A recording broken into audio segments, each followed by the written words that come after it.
Hello mga idol, what's up? Isang magpagpalang araw sa ating lahat mga idol. So for today's video pala mga idol na paggawi tayo dito sa isang mall.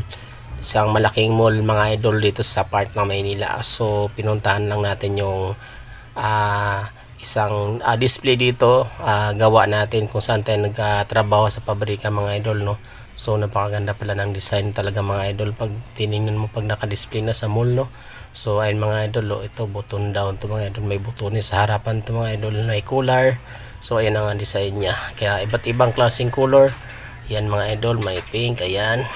So ayun mga idol, iba-ibang design din dito. Sleepwear, yan nakahangir na siya mga idol, no? So ayun mga idol, so yun, pakita ko lang sa inyo mga idol, flex ko lang, tayo ang naggagawa niyan. Isa rin tayo sa nag-cut yan mga idol. So hanggang dito na lang mga idol, bye bye. So ni pala mga idol, no, mayroon pa lang isang pakita ko sa inyo, may manikin pa siya, oh. So napaka cute.